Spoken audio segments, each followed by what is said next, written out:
Good evening, good evening. ठीक है, चलो जो हमारा कल हमने टेस्ट जो किया था ना, उसको हम एक बार डिस्कस कर लेते हैं। किसी को कोई डाउट है ना? अगर डाउट हो जिस भी क्वेश्चंस में, तो वो क्वेश्चन जब आएगा तो पूछ लीजिएगा आप लोग। ठीक है, अनिल सर स्टार्ट करें क्या?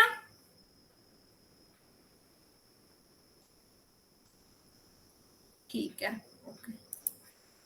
देखो, सबसे पहले क्या है, the concept of potential was first applied to soil water by, है ना? इसका मतलब क्या है कि जो सॉइल वाटर का कॉन्सेप्ट है वो सबसे पहले किसने अप्लाइड किया था?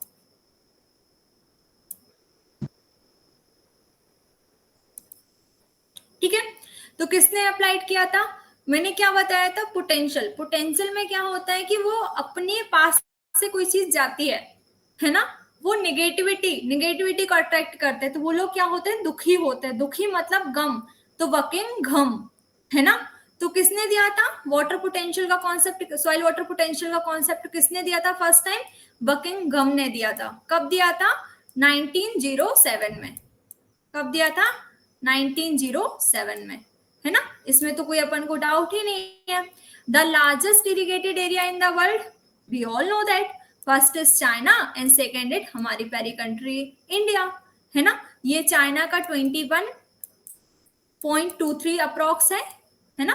और अपने इंडिया का कितना है? 20 है। जस्ट थोड़ा सा ही क्या है, इंडिया का अपने कम है। तो हमेशा याद रखना कि हर चीज में हम क्या होते हैं? सेकंड आते हैं, है ना? लेकिन जो चाइना होता है या फिर यूएसए होता है वो हमसे आगे होता है। तो यहाँ पे कौन हमसे आगे है? चाइना हमसे आगे है। तो इस तरीके से हम क्या कर सकते हैं? इसको याद कर सकते हैं।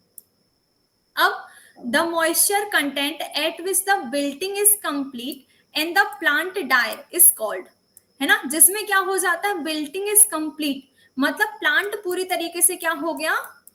मुरझा गया है। हमारा ये जो पौधा है वो पूरी तरीके से मुरझा गया है, और उसके बाद में क्या हो गया है? ये पौधा पूरी तरीके से मर गया है ना? जहां पे प्लांट ने अपनी बिल्डिंग को कंप्लीट किया मतलब वो पूरी तरीके से मुरझा गया, और प्लांट डाई मतलब प्लांट मर गया है। ऐसी कंडीशन को हम क्या बोलते हैं? तो हमने तीन तरीके के बिल्डिंग पॉइंट पढ़े थे, है ना? पहला हमने पढ़ा था टेम्पररी। टेम्पररी में हमने क्या पढ़ा था? ये हीट स्ट्रेस के कारण होता है ना? हीट स्ट्रेस के कारण होता है। कब? जब जो इवापोट्रांसपिरेशन रेट होती है वो एक्सीड कर जाती है किसके? वाटर अपटेक के, है ना? ऐसा नहीं है कि वहां पे कोई भी वाटर की अवेलेबिलिटी कम है, नहीं नहीं, वाटर की अवेलेबिलिटी सफिशियंट है। प्लांट वाटर सफिशियंट अमाउंट में अपटेक कर रहे हैं, लेकिन वहां पे कंडीशन क्या हुई कि सन रेस के कारण, है ना, ईटी जो है वो ज्यादा हो गई, जिसको वाटर अपटेक जो है वो मैच नहीं कर पाया, है ना? इसे हम क्या बोलते हैं? मिड डे इफेक्ट भी बोलते हैं। तो यहाँ पे क्या होता है? हमारा प्लांट डाई नहीं होता है, बिल्ट होता है लेकिन थोड़े टाइम के लिए। शाम को जैसे ही धूप कम होती है प्लांट अपने आप जो होता है वो नॉर्मल कंडीशन में आ जाता है। इसे हम बोलते हैं temporary wilting point. Permanent wilting point में मैंने क्या बताया था कि वाटर की कमी हुई, है ना? वाटर जो है वो सॉइल से बहुत टाइटली एब्जॉर्ब हो गया, है ना? लेकिन यहाँ पे अभी तक प्लांट जो है वो मुरझा गया, उसकी विल्टिंग हो गई। लेकिन अगर जैसे ही हमने प्लांट में वाटर को डाला तो प्लांट क्या हो गया? वापस से अपनी कंडीशन में आ गया, वापस से अपनी नॉर्मल कंडीशन को अटेंड कर लिया, है ना? लेकिन कब अटेंड किया? जब हमने इसमें वाटर का एप्लीकेशन किया। और क्या होता है? किसी भी वाटर एप्लीकेशन की जरूरत नहीं पड़ती है, ठीक है ना? किसी भी वाटर एप्लीकेशन की जरूरत नहीं पड़ती, उसे हम क्या बोलते हैं? परमानेंट विल्टिंग पॉइंट बोलते हैं।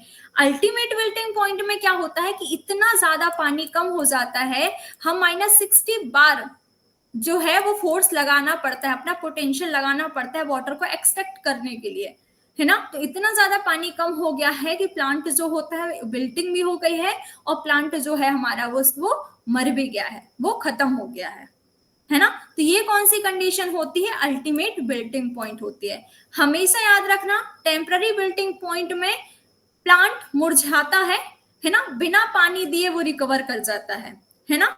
इसका जो पोटेंशियल होता है वो -13 बार होता है, ठीक है ना? परमानेंट विल्टिंग पॉइंट में क्या होता है?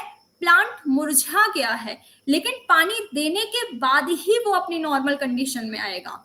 इसका पोटेंशियल कितना होता है? -15 बार होता है। अल्टीमेट विल्टिंग पॉइंट में क्या होता है, प्लांट मुरझा गया है, पानी डालने के बाद भी वो अब जीवित नहीं होगा, अपनी नॉर्मल कंडीशन में नहीं होगा, प्लांट कंप्लीटली डाई हो चुका है। ये कब आता है, -60 बार पे आता है। ठीक है ना, आई जस्ट होप इतना क्लियर होगा। अब हम बात करते हैं कैपिलरी वाटर के बारे में। तो मैंने आप लोग को बताया था कैपिलरी वाटर क्या होता है, 1/3 बार से 31 एटमोस्फेयर या 31 बार के बीच में होता है। ठीक है ना, इसे हम क्या बोलते हैं, कैपिलरी वाटर बोलते हैं। इसके आगे क्या आ जाता है, अपना ग्रेविटेशनल वाटर आ जाता है, जो कि क्या हो जाता है, पूरा का पूरा ड्रेन हो जाता है ना। इसके बाद अगर हम जाते हैं तो हाइग्रोस्कोपिक वाटर हो जाता है, जो कि सिर्फ वेपर फॉर्म में अवेलेबल होता है और वो प्लांट के लिए कोई भी यूजफुल नहीं होता है, उसे सिर्फ माइक्रो ऑर्गेनिज्म यूज कर सकते हैं, है ना। 1/3 बार से लेके 31 बार के बीच में ये कैपिलरी वाटर कहलाता है, और 1/3 बार से लेके 15 बार के बीच में, मतलब 1/3 मतलब फील्ड कैपेसिटी और 15 बार मतलब परमानेंट विल्टिंग पॉइंट। इसके बीच का जो वाटर होता है उसे हम अवेलेबल वाटर बोलते हैं। तो हम क्या बोलते हैं, कैपिलरी वाटर पूरी तरीके से अवेलेबल भी नहीं होता है। कैपिलरी वाटर का सिर्फ 50% ही वाटर अवेलेबल होता है और 50% वाटर अनअवेलेबल होता है, इसे हम कैपिलरी वाटर बोलते हैं। हाँ, अब आपका ये एक क्वेश्चन आया था, असर्शन दिया हुआ था, if all soil water potential value have a common reference point, water will move from a soil zone having a higher soil water potential to one having lower soil water potential।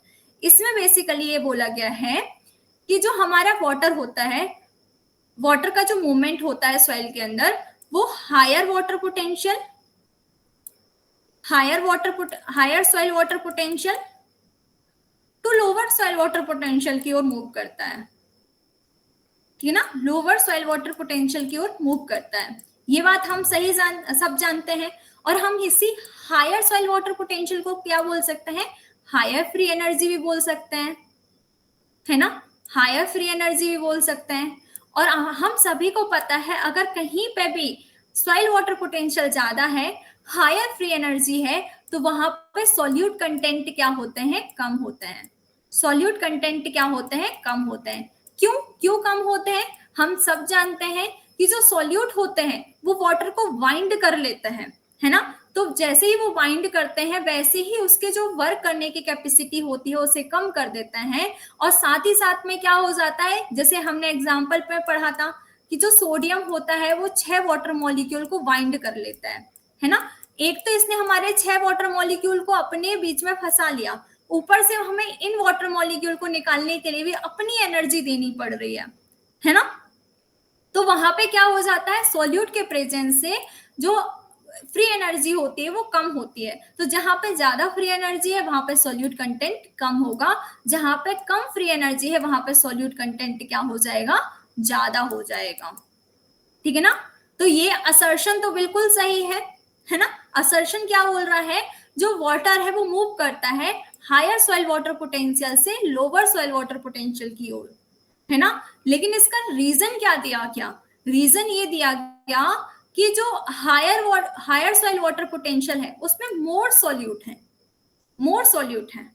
लेकिन हमने क्या पढ़ा कि जहां पे भी higher soil water potential होगा वहां पे सॉल्यूट कंटेंट क्या हो जाएगा, कम हो जाएगा, है ना। और क्या बोला, related to one having lower soil water potential, है ना।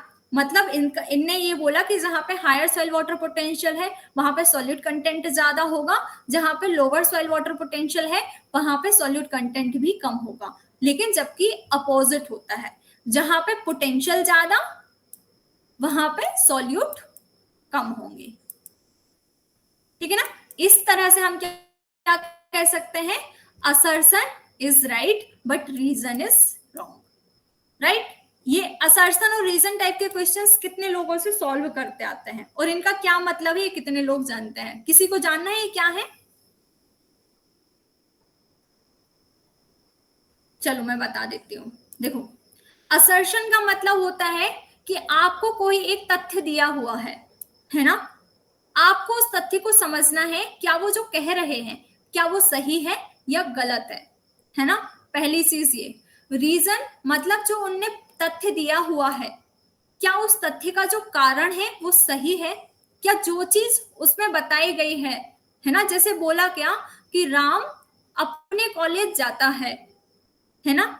तो रीजन में क्या बोला गया कि राम पढ़ने के लिए कॉलेज जाता है, तो वो सही हो जाएगा कि असर्शन इज ट्रू, है ना। अगर लिटरली राम जो है वो कॉलेज जा रहा होगा तो वो सही हो जाएगा। अगर उसका रीजन दिया हुआ है कि राम स्कूल पढ़ने के लिए कॉलेज जा रहा है तो वो सही हो जाएगा। लेकिन अगर वही बोल दें कि राम कॉलेज जा रहा है, रीजन बोल दें राम खाना खाने के लिए कॉलेज जा रहा है, तो ये गलत हो जाएगा ना, क्योंकि खाना खाने के लिए तो राम कॉलेज जाएगा नहीं, है ना, वो तो रेस्टोरेंट वगैरह जाएगा। तो इस तरीके से असर्शन और रीजन होते हैं, है ना। तो यहाँ पे क्या मैम हो इसका जाएगा सी भी तो हो हाँ सकता है मैम इसका। मैम सी भी क्या हो हो सकता है सकता और है, ऐसे सी हो सकता है मैम, और फिर इसका ये भी हो सकता है कि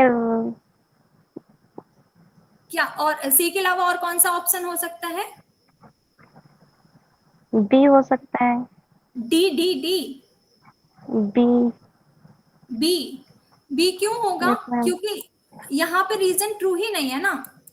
रीजन को अगर आप चलो इसको रीजन ना कंसीडर आर करके, हाँ फिर मैम ये भी तो बोल रहा है R is not correct explain A, तो स्टेप से। अच्छा, ये इसका मतलब मैं बता दे रही हूँ। देखो जैसे यहाँ पे लिखा हुआ होता है ना both A and R true, है ना। Both A and R true का मतलब क्या होता है कि यहाँ पे जो असर्शन है और जो दो रीजन दिया हुआ है ये दोनों ही अपने आप में सही हैं, है ना। जैसे मान लीजिए मैं यहाँ पे ये लिखा हुआ है कि if all soil water potential value have a common reference point, water will move from a soil zone having a higher soil water potential to one having a lower soil water potential, ठीक है ना। ये अपने आप में बिल्कुल सही है। यहाँ पे मैं आपको एक और रीजन लिख देती, है ना, इस वाले रीजन की जगह ये लिख देती कि जो फील्ड कैपेसिटी है ना, ये अपर लिमिट है वाटर अवेलेबिलिटी की, अपर लिमिट है वाटर अवेलेबिलिटी की, है ना। तो आप सभी को पता है कि जो फील्ड कैपेसिटी है वो सच में अपर लिमिट होती है वाटर अवेलेबिलिटी की। तो यहाँ पे क्या हो जाता कि ए एंड आर दोनों ही सही हैं, है ना। लेकिन जो आर है वो ए को एक्सप्लेन नहीं कर रहा है ना, क्योंकि फील्ड कैपेसिटी अपर लिमिट है वाटर अवेलेबिलिटी की, इसका कोई भी ताल्लुकात नहीं है, कोई भी संबंध नहीं है आपके वाटर पोटेंशियल से, वाटर के मूवमेंट से, ठीक है। तो इस तरीके से ए एंड आर ट्रू होते, but R is not the correct explanation of A होता। लेकिन यहाँ पे क्या बोला गया, ये जो आर है ना यही स्टेटमेंट गलत है। अगर मान लीजिए यहाँ पे ये हो जाता कि soil zone having a higher soil water potential content, low solute content, अगर यहाँ पे लो लिखा होता तो हम कह देते हाँ रीजन भी सही है और R is the correct explanation of A, right. Got my point Sabnoor? Yes ma'am. है ना, इस तरीके से असर्शन रीजन सॉल्व होते हैं। और असर्शन रीजन का सिंपली समझना बहुत, मतलब पहले पहले स्टार्टिंग में समझने में थोड़ा टाइम लगता है, बट जब आप कंटिन्यूअसली प्रैक्टिस करेंगे तो आप उस चीज को कर लेंगे, है ना। तो प्रैक्टिस करिए। हाँ, अब India comes under water stressed country, water square country और वाटर सफिशियंट कंट्री, है ना। तो हमने वाटर सफिशियंट कंट्री की तो बात ही नहीं करी थी। वाटर सफिशियंट कंट्री तो वही है जिसमें 3000 से ऊपर हो जाए वाटर पर मीटर क्यूब पर ईयर, है ना। तो ये तो हमारे इसमें लिस्ट में आता ही नहीं है कहीं से, है ना। अब बचता है वाटर स्ट्रेस्ड कंट्री और वाटर स्केयर कंट्री। मैंने आप लोग को एक रेंज बताई थी, अगर किसी को याद हो तो। क्या बताया था, हम कब वाटर स्ट्रेस्ड कंट्री कहेंगे और कब वाटर स्केयर कंट्री कहेंगे, है ना। बताया था कि नहीं? हम वाटर स्ट्रेस कंट्री किसे कहते हैं, बताओ। वाटर स्ट्रेस कंट्री मैम किसे कहते हैं? जहां पर, हाँ, 1000 से वाटर स्ट्रेस्ड कंट्री, 17 हाँ मैं बोलो। 17,000 1700 1700, हाँ 1700, फिर यूनिट क्या थी? Metre cube. हाँ मीटर क्यूब पर ईयर, है ना। हाँ मीटर क्यूब पर ईयर। तो हम किसे वाटर स्ट्रेस्ड कंट्री बोलते हैं? जहां पे 1700 metre cube per year water होता है ना। एक मिनट। और हम वाटर स्केयर कंट्री कैसे बोलते हैं, जहां पे वाटर की अवेलेबिलिटी जो होती है वो 1000 मीटर क्यूब पर ईयर होती है, ठीक है ना। ये हमें बहुत अच्छे से क्लियर था। वाटर स्ट्रेस्ड कंट्री हम उसे कहेंगे जहां पे 1700 metre cube per year water की अवेलेबिलिटी होगी, है ना, मतलब उससे ज्यादा। और वाटर स्केयर कंट्री हम उसे कहेंगे जिसमें 1000 से कम, 1000 मीटर क्यूब पर ईयर से कम वाटर की अवेलेबिलिटी होगी। अब हमें भी पता है कि हमारी कंट्री की कितनी वाटर की अवेलेबिलिटी है, कितनी है 2025 के अकॉर्डिंग अगर हम देखेंगे तो 1341 मीटर क्यूब पर ईयर, ठीक है, 1341 मीटर क्यूब पर ईयर, है ना।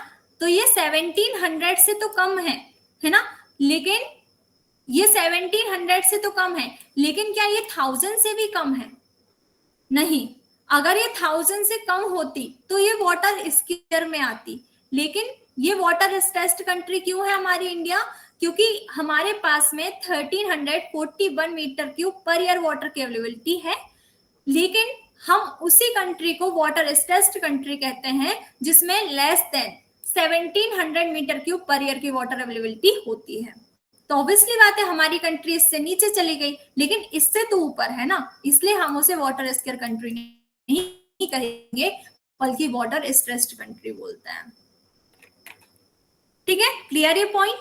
Dimension of potential energy by volume basis is, बताओ क्या आएगा इसका आंसर? डी। डी, है ना। क्यों डी आएगा? न्यूटन पर मीटर स्क्वायर, क्योंकि जो जूल पर केजी होता है वो बाय मास होता है, मीटर सेंटीमीटर हो गया, है ना, ये सारा किस में होता है? बाय वेट होता है। और न्यूटन पर मीटर तो किसी का है ही नहीं, और न्यूटन पर मीटर स्क्वायर क्या होता है? बाय वॉल्यूम होता है। हाँ। Where is most of the earth fresh water located, है ना। इन ओशियन कितने लोगों ने लगाया था? किसी ने लगाया था इन ओशियंस? बताओ। देखो, जो टोटल वाटर है उसका अप्रोक्स 97%, उसका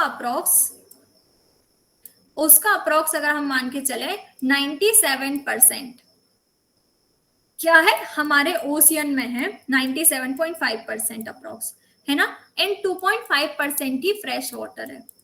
अगर आपसे एक क्वेश्चन पूछा जाता कि where is most of the earth total water located, total water, then you select this option in oceans. But आपसे क्या पूछा गया था? Fresh water.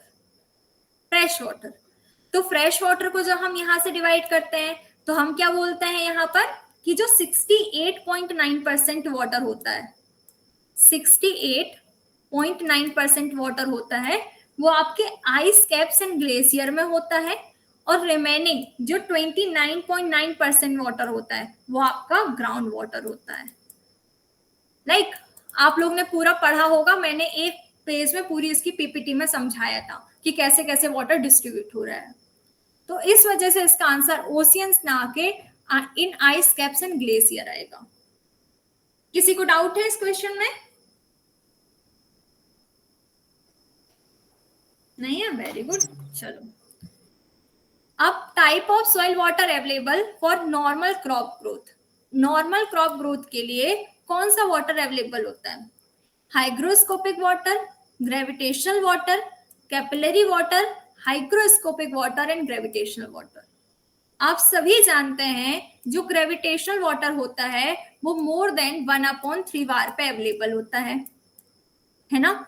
और ये जो वह वाटर होता है जो कि माइक्रोपोर से इमीडिएटली ड्रेन हो जाता है, and it is totally unavailable for plant, है ना। हाइग्रोस्कोपिक वाटर वो होता है जो कि मोर देन 31 बार पे अवेलेबल होता है, मोर देन 31 बार पे अवेलेबल होता है ना। और ये क्या होता है? वेपर फॉर्म में होता है।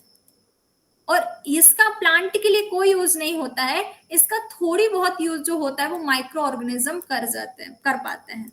ये बहुत टाइटली जो होता है वो सॉइल से बाइंड होता है ना। ये इतना फ्री होता है कि ये पूरा ड्रेन हो जाता है ग्रेविटेशनल वाटर, और जो हाइग्रोस्कोपिक वाटर होता है वो इतना टाइटली बाइंड होता है कि उसे प्लांट क्या होते हैं, अपटेक नहीं कर पाते हैं, है ना। वो वेपर फॉर्म में ही क्या होता है, लॉस होता है। अब इन दोनों के बीच जो आता है वो हमारा कैपिलरी वाटर आता है। तो कैपिलरी वाटर का 50% परमानेंट विल्टिंग पॉइंट तक, है ना। और अभी हम स्कूल ऑफ वाटर अवेलेबिलिटी पढ़ेंगे जिसमें साइंटिस्ट ने कहा है कि वाटर जो होता है वो पूरे की पूरा, है ना, यहां से यहां तक अवेलेबल होता है ना। पूरा का पूरा कैपिलरी वाटर होता अवेलेबल होता है ना। तो क्या होता है, सॉइल वाटर अवेलेबल कौन सा है, कौन सा वाटर जो है वो प्लांट की ग्रोथ के लिए अवेलेबल है, वो है अपना कैपिलरी वाटर। ठीक है, अगर किसी को भी किसी भी क्वेश्चन में डाउट हो तो तुरंत पूछ लेना। मैम अब हाँ, ये 8 वाला क्वेश्चन है, इसमें आपने बताया था मतलब आइस ग्लेशियर का 66.9 मतलब इसमें होता है और 2.5 फ्रेश वाटर होता है, तो देखो फिर ये कैसे ये जब मैंने पॉसिबल? बताया था ना आप लोगों को, तो मैंने पूरा बताया था। ये जो टोटल वाटर है इसका 97.5% ओशियन में है, और इसका 2.5% जो होता है वो फ्रेश वाटर है। 2.5% फ्रेश वाटर है। इस फ्रेश वाटर का इस अमाउंट का 68.9%, मतलब इस 2.5% का 68.9%, है ना, वो आपके आइसेप्स एंड ग्लेशियर्स में होता है। और 29.9% जो होता है वो आपके ग्राउंड वाटर होता है ना। समझ में आया, आया समझ में? Yes ma'am. हाँ, है ना। तो जब ये 2.5 का ये वाला डिस्ट्रीब्यूशन है, फिर इसका और आगे भी डिस्ट्रीब्यूशन किया गया है। ठीक है ना, अपनी स्लाइड में जाके देखिएगा, आपको मिलेगा। The group of states having lowest, sorry इसमें हाईएस्ट, हाँ चलो ये क्वेश्चन मेरे साइड से गलत हो गया, इसमें मुझे हाईएस्ट डालना था, हाईएस्ट नेट्स ऑन एरिया। चलो अच्छा, मैं हाईएस्ट को रख के बता देती हूँ अभी, है ना। The group of states having highest nets on area under irrigation, चलो इसका आंसर बताओ। पंजाब हरियाणा। हाँ, और लोवेस्ट में बताओ, फर्स्ट लोवेस्ट में डी बताओ। Number. D, yes ma'am. Jammu Kashmir Rajasthan and Gujarat, हाँ डी आएगा। The interaction of soil particle with water is called, क्या बोलते हैं, जैसे हमारा ये पार्टिकल सॉइल है ना, सॉइल पार्टिकल्स हैं, जब इसके सराउंडिंग में वाटर आ जाता है, जैसे ये पार्टिकल हो गया अपना पूरा, ये पार्टिकल हो गया, ये पार्टिकल हो गया, तो इस पार्टिकल के चारों ओर, है ना, वाटर क्या हो जाता है, एडहियर हो जाता है, एड्जॉर्ब हो जाता है इसके चारों ओर, है ना। और इनके बीच में जो स्पेस होती है वहां पे क्या होता है, वाटर वहां पर भी रहता है, ठीक है ना, जिसे हम कैपिलरी वाटर बोलते हैं। ये कैपिलरी फोर्स के थ्रू यहाँ पे क्या होता है, हेल्ड हो जाता है कैपिलरी फोर्स के थ्रू, ठीक है। और ये वाटर जो होता है वो एडिशन फोर्स के थ्रू यहाँ पर क्या हो जाता है, ऐड हो जाता है, एड्सॉर्ब हो जाता है, ठीक है ना। तो जब सॉइल पार्टिकल का वाटर के साथ में अट्रैक्शन होता है तो उसे हम कौन सा वाटर बोलते हैं, ऑस्मोटिक पोटेंशियल, है ना, ग्रेविटेशनल पोटेंशियल, प्रेशर पोटेंशियल या matric potential. Answer matric potential. Very good, ये आपके जीआरएफ का क्वेश्चन है, देखना जाके मिलेगा। Which of the following data shows the percentage of global precipitation that is received by India? पूरे इंडिया में ग्लोबल का कितना परसेंट प्रेसिपिटेशन जो है ना, या फिर हम बोल सकते हैं कितना परसेंट वाटर जो है वो हमारे इंडिया में है, टोटल ग्लोबली कितना है, बताओ।